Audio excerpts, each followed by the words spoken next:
안녕하세요 여러분, 도키하명주식입니다. 새해 복 많이 받으세요. 어제 장은 원유 섹터를 제외하고는 거의 횡보 수준을 보여주었습니다. 그나마 고점 대비해서 약 68% 정도 빠지면서 이렇게 과매도가 되었던 테슬라가 1.2% 상승했을 뿐이지 대부분의 종목들이 하락하는 모습을 보여주었죠. 저는 테슬라가 저평가되었다라는 영상을 12월 28일날 밤에 업로드를 하였고, 운이 좋게도 주가는 그로부터 11%가 바로 올라버렸습니다. 제가 멤버십을 대상으로 운영하고 있는 여기 텔레그램에서는 사전적으로 12월 28일날 테슬라가 연초 대비 70% 하락하면서 PE 멀티플이 26.87까지 하락하였고 28%는 순이익 성장률 대비해서 저평가 지점에 왔으며 RSI는 30 이하로 떨어지기 때문에 언제 반등을 보여줘도 이상하지 않다는 공지를 드렸습니다. 게다가 그 전날 테슬라의 주가에 있어서 폭락이 있었을 때도 폭락이 일어난 이유는 옵션 시장에 있어서 12월 30일이라는 짧은 만기를 두고 풋옵션이 역대급으로 이렇게 잡히면서 리버스 갬마 스퀴즈가 일어났고, 그로 인해 비이성적인 주가 흐름이 발생했다고도 분석을 드린 바 있습니다. 주가 흐름이 비이성적으로 하락하면은 이성적으로 돌아왔을 때는 반대로 상승하는 현상이 일어나기 때문입니다. 이러한 정보들은 제가 영상을 만들기에 앞서서 미리 제가 멤버십 분들이 판단에 있어서 준비를 할 수 있도록 이러한 자료들을 공유드립니다. 그리고 그러한 과정에서 생겨난 질문들 또한 제가 답을 해드리고, 혹시 제가 대응을 할 때 매매 내역 또한 공유를 드리면서 정말 함께 장기 투자를 이어나가고 있는데요. 혹시라도 저희들과 함께 안전하게 저평가 종목을 대상으로 투자를 해나가고 싶으시다면 언제든지 이 링크를 통해서 조인하신 뒤 커뮤니티에 남겨져 있는 멤버십 전용글을 통해서 접속해 주시면 되겠습니다. 다시 돌아와서, 하지만 테슬라가 금세 이렇게 11% 넘게 반등을 해주면서 PE 멀티플 26의 테슬라는 다시 PE 멀티플 30배로 돌아와 주었습니다. 즉 테슬라의 시가총액이 순이익의 30배를 받는 가격대로 돌아와 주다는 것을 의미하고, 2025년의 순이익 성장률 또한 13.96%로 실적의 성장률이 점차 약해진 모습을 보여주면서 평균 순이익 성장률은 28%에서 24%로 하향 조정이 되었습니다. 24%라는 평균 순이익 성장률 대비해서 PE 멀티플 30배는 다시 테슬라가 고평가 연거로 조정이 되었음을 보여주는 부분이 된 것이죠. 테슬라의 주가는 단기적으로 이렇게 19% 정도 고평가를 받고 있는 상태입니다. 그렇게 되면은 다시 테슬라는 저평가 연거로 돌아오면서 장투하시는 분들 대상으로는 이렇게 저렴한 가격에 테슬라 주식을 모아나가기에는 아주 좋은 찬스가 될 것이라고 봅니다. 하지만 제가 모르는 것은 지금까지 프리미엄을 받았던 테슬라라는 기업이 저평가 수준의 PE 멀티플을 찍고 반등을 해줄지, 아니면 곧바로 반등을 해줄지, 또는 센티멘트에 따라서 주가가 저평가 그 이상으로 하락을 한 뒤에 이렇게 반등을 보여줄지는 아무도 모르며, 앞으로 보여줄 테슬라의 실적과 매크로 환경에 따라서 달려있다고 봅니다. 그렇기 때문에 분할 매수가 정말 중요한 것이죠. 참고로 테슬라의 평단가가 $190 정도라면은 보수적으로 봤을 때 2025년까지 장기 투자를 함에 있어서 테슬라 실적이 이러한 예상치를 만족만 시켜준다면은 다시 돌아와 줄 것이라고 봅니다.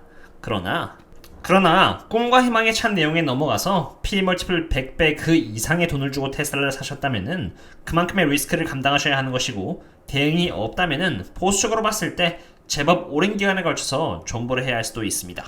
그렇기 때문에 분할 매수가 정말 중요한 것이죠. 앞으로 테슬라가 어떤 주가의 흐름을 보여줄지는 매크로의 영향을 피할 수가 없기 때문에 매크로 데이터를 한번 보도록 하겠습니다. 제가 최근 들어서 주시하고 있는 데이터는 연준의 리버스 리포 데이터입니다. 다들 매크로를 많이 다룬다고 하지만 환율이나 금리와 같이 1차원적인 겉면 정도의 매크로만 설명할 뿐이지 실질적인 로우 데이터는 정작 보지 않습니다. 리버스 리포 데이터란 연준의 밸런스시트에 있어서 부채를 의미합니다. 상승면 할수록 부채가 늘어난다는 것을 의미하는 것으로, 연준이 지금 자산을 파는 대가로 나중에 사준다는 약속을 하는 것이기 때문에 부채로 인식이 되는 것입니다.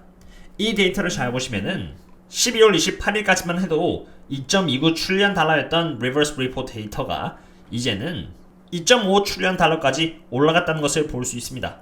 단 며칠 만에 250 빌리언 달러 정도의 자산이 이렇게 매도가 되었다는 것을 볼 수 있는데요. 제가 며칠 전부터 계속해서 12월 달에는 연준이 자산을 파는 정도가 심해진 양상을 예전부터 12월 달에 이렇게 꾸준히 보여줘 왔으니 이번에도 같은 양상을 보이면서 치솟아 오를 가능성이 높다고 분석을 했는데, 9월달에 전고점을 깨고 이렇게 높게 오르는 모습을 보여준 것입니다. 리버스 리포를 제가 주시에서 보는 이유는, 리버스 리포가 올라간다는 것은 자산을 파는 것을 의미하는 것이기 때문에 연준의 밸런스 시트를 의미하는 이 하얀색 차트는 하락합니다. 한때 QE로 인해서 자산이 급격하게 올라갔다면은 이제는 QT로 인해서 자산이 하락하고 있는 양상을 트래킹하고 있는 것이죠. 파란 색깔은 S&P 500으로 연준의 밸런스시트를 의미하는 하얀색 지표가 하락함에 따라서 S&P 500도 함께 연동이 돼서 움직인다는 것을 볼 수 있습니다. 최근 들어서 연준의 밸런스시트이 이제 3 트릴리언 달러를 깨고 2.9 트릴리언 달러까지 하락해 주었는데 연준의 밸런스시트 데이터 현황은 업데이트가 아직 되지 않았습니다.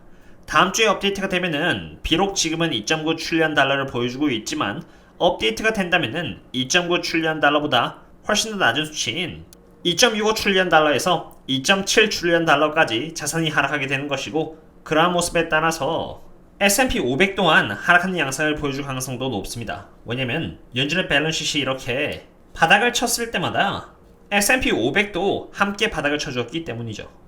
S&P 500은 지금 16.7의 멀티플을 보여주고 있는 상태로 저평가가 아닙니다. 사실 제 기준에서는 지금 S&P 500이 저평가가 아니란 이유만으로도 S&P 500의 많은 비중을 차지하고 있는 종목들 대상으로는 정말 저평가가 아니다매야 투자를 조심스럽게 하고 있습니다. 그러한 상태에서 연준의 자산 또한 크게 줄어들었으니 S&P 500이 매크로적으로 하락할 가능성 또한 높게 보고 있는 것입니다. 그렇기 때문에 2023년을 시작으로 해서 시장이 안 좋게 시작할 가능성 또한 마음에 두고 있기 때문에 조심스럽게 투자의 비중과 방향을 잡아야 한다고 생각합니다. 다시 저평가형에서 벗어나버린 테슬라 또한 마찬가지이고, 많은 분들이 투자하고 계신 3배 레버리지인 유프로, TQQQ, 라부, 불지 또한 마찬가지입니다. 다들 처음에는 꾸준히 물을 타면 괜찮다는 생각으로 투자를 하셨겠지만 물을 타면 탈수록 물을 타는 대상은 연못이 아니라 바다가 돼버리고, 그 바다에는 물을 타봤자 소금물 농도를 바꿀 수 없는 정도가 돼버릴 수 있습니다. 정말 돈이 무한대로 많은 나머지 물의 비율을 높여나가면서 꾸준히 탈 수 있을 때나 가능한 것이지 웬만한 직장인들에게는 정말 힘들 것이라고 봅니다. 비록 2023년의 시작은 여전히 제가 봤을 때 불안한 데이터를 매크로적으로 보여주고 있다고 생각합니다. 하지만 그러한 데이터가 2013년 말까지 이어지리라고 생각하지는 않습니다. 매일 매크로 데이터를 관찰하고 있는 만큼 어느 순간에는 데이터가 개선되는 모습을 보여줄 것이라고 생각이 되고요. 그런 신호가 보인다면 가장 먼저 저희 텔레그램에 충분한 설명과 함께 공유를 드리도록 할 테니 텔레그램에도 많은 참여 부탁드립니다. 적어도 제가 다루는 모든 데이터는 무료가 아닌 유료로 제가 받아서 추가로 시간을 들여서 이해하기 쉽도록 분석을 또 추가로 드리는 것이기 때문에 가치는 그 이상을 할 것이라고 봅니다.